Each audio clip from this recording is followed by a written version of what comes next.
So Repair Fair this year in Moorhead and in Round County is a 5-day event, and we worked on 10 different either homeowners' homes or nonprofit businesses that we often partner with throughout the year.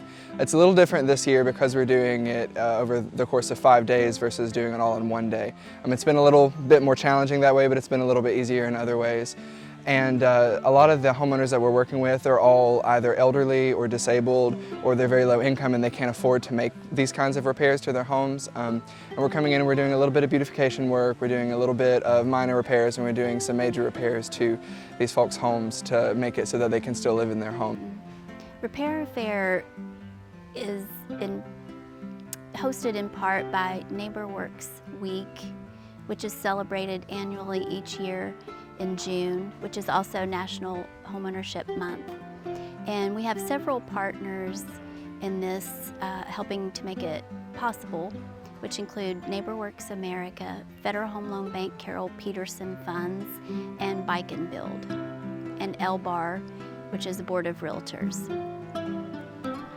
I think we're going to hit roughly around 100 volunteers for the week, and we've done, at the end of the week we will have done 11 houses and 4 community organizations. Monday was a similar project. We did some landscaping, some rock into a flower bed. We are building a ramp at that house with our Federal Home Loan Bank funds. We were able to secure funding for that, so that homeowner got that. Tuesday we did some painting, some minor repairs at a woman's house, and we're actually, as a means of ingress, she goes through her garage, and her garage doors have become no longer operable, and she can't lift them because they're heavy and she is disabled, so we're replacing her garage doors. Wednesday we worked at the Gateway Homeless Shelter, did a landscaping project there. Yesterday we worked there again and did some painting at our local Dove shelter, which is a domestic violence women's shelter. We've had a mix of volunteers here this week. We had a group of youth that came from Indiana and gave a day to work here in our area, in our community. We've also had high school students from our community here volunteering, which we do have today.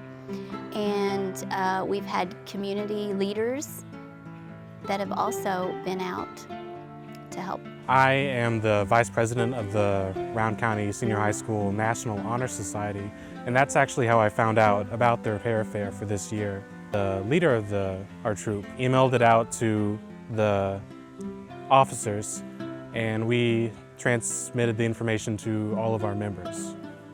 We were working out near the health department in town, and we helped the People's Clinic, and we also helped an older woman named Ella, I believe.